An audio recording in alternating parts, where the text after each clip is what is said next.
Well, here we are on the Ultimate World Cruise again. It's Tuesday, June 25th, 2024, and we're in Dubrovnik, Croatia, which is nicknamed the Pearl of the Adriatic. It's such a beautiful city. I didn't get up to video our arrival, so this is the view out of our balcony as we got up in the morning. And today, our objective is to go to the old city of Dubrovnik, which is really one big city inside of a castle or fort. There's the old fort on the left-hand side there. And we're going to walk the walls. So it's about a 2-hour walk to walk the circular path around the walls of the whole city. And I'm going to condense it down for you in about 12 minutes. So I'm going to speed things up. First thing, we get inside the old city. And once we're inside the old city, we're on Main Street. And there's a fountain there that's been providing water since, I think, 1438 to the city. So, of course, we had to stop and fill up our water bottles and get a drink. Hopefully we won't regret that later on. I've had experiences before where the local water did not produce good results. Anyway, the next step after getting some water was to head straight down the main street of the old city, which is inside the walls of the fort. There are 3 entrances to the walls. And so you have to go to one of those 3 entrances to get up on the walls. The walking of the walls is always done in counterclockwise fashion. So there's a lot of tourists in Croatia. Is totally dependent on tourism. So today there were, I think, only 2 cruise ships in ours and one more. But it got more crowded as the day went on. So this is early in the day. We're going to head down there where that bell tower is at the end of the street and actually walk out. There's another entrance to the city that goes to this little harbor outside. It's beautiful. The water's clean and clear. I didn't get in it, so I don't know how warm it is. But as you look over here to the right, you can see the castle wall there with that little doorway in the middle of it. We're going to go through that door, wind around inside, and then get up on that wall. And that's where we're going to start our circular tour. So here we are. Now we're up on top of the wall, above that door that you saw. We're looking up on top of that mountain you can see there. In 1806, Napoleon came to town, and he built another fort up on that mountain up there to watch over what was happening in Dubrovnik. And we didn't go up to Napoleon's fort. There's a cable car that goes up there, but got a little bit closer pictures of it as we circulate around on this walkway.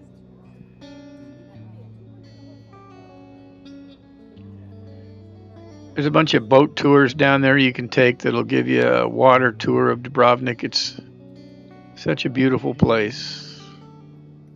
There you got a good view of Napoleon's castle up there on that promontory on top of the mountain.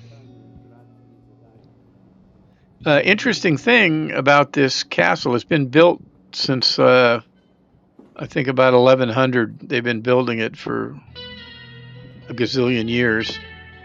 It's never seen a battle until 1991 when Serbia attacked Dubrovnik, and that was the year that they separated Yugoslavia into multiple countries. So the interesting thing about the 1991 war was that this particular city had no strategic importance, and they bombed it, and there was quite a bit of damage. So you can see that roof tiles, the new bright new red roof tiles are the ones they had to replace after being bombed, and the older color ones are the original ones that were left intact. But they repaired the city very quickly, supposedly after the fighting was over. Didn't last very long. Not very many people were killed, but it ended up with the separation of Yugoslavia into multiple countries. Anyway, that's that tower up there, that turret you can see off in the distance, is the highest point on the track around the walls, and you have the best views of the city and surrounding areas from up there. So we're headed there.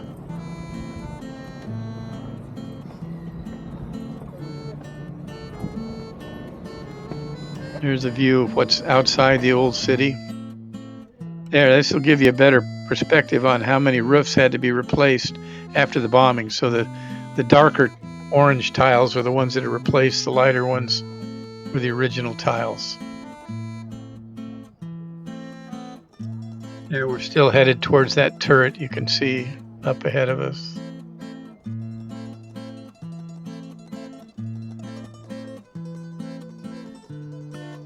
Looking back towards the harbor where we started. Now we're up at the highest turret and we'll have a panoramic view.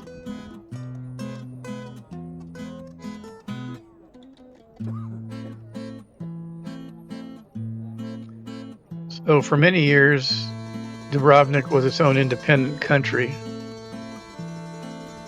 Even though they didn't have to force to say that way. Once they had to, I think they had to pay 12,000 gold coins to Turkey to stay independent when the Ottomans came down to visit.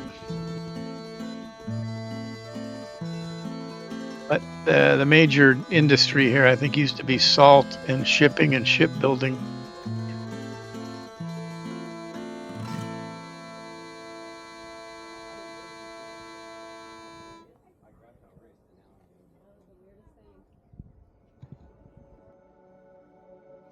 All right, so now we've gone another fourth of the way around. We're at the seawall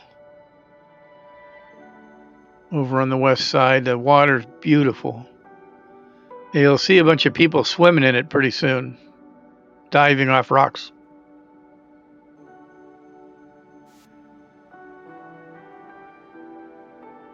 It's hard to imagine how much labor it took to build this wall over hundreds of years. And it used to be that your entrance ticket into the city was you had to bring a piece of stone with you so that you would contribute to the incredible number of stones that it took to make these walls in the interior of the city. But people live there today. There's a bunch of houses and shops and stuff, and it's still an ongoing city. Now, somehow my camera got switched off from 360 mode to single lens 180 mode. I don't know how it happened, but so I don't have the ability to zoom or pan around. It's like shooting it with just a regular GoPro now.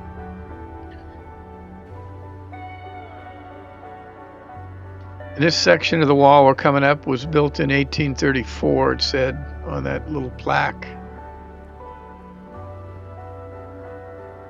There's lots of places to stop along your tour of the wall, restaurants and places to get ice cream and cold drinks. And the cost for one person is 35 euros to make this wall circumnavigation. So you can save 35 euros by just watching this. Okay, these rocks down below us down here where there's a lot of swimming. There's a hole through the wall, a door through the wall where people can get out there and go swimming in the Adriatic. And you can see that rock out there. I can't zoom, but there's a guy standing on the rock and he's going to jump. In just a second, I got a picture of two people jumping. I'm guessing it's probably 40 or 50 feet off of that rock into the water.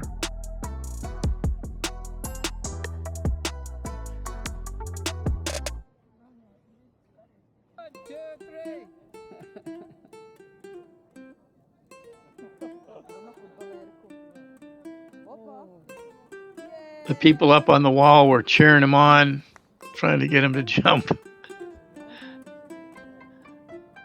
Anyway, it looked fun. Maybe another day I would have done that myself. I don't know.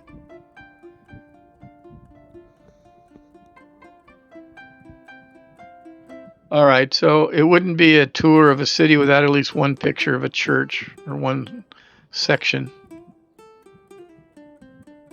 So this is the Dubrovnik Cathedral that you're going to see, and there's a guy by the patron saint of Dubrovnik is Saint Blaise. And what brought me in here was they said that some of his bones in his skull were gold plated, and so I was trying to find the gold plated bones. But Laurie found out that you had to pay four euros to go see the gold plated bones, so we didn't go. But this is the Dubrovnik Cathedral. It's a beautiful church. Remember, the majority of Croatians are Roman Catholic. So anyway, we had a great day, headed back to the ship, and here is a time lapse of the ship leaving the port. And now we're headed for Kotor, Montenegro tomorrow. So stay tuned for Montenegro.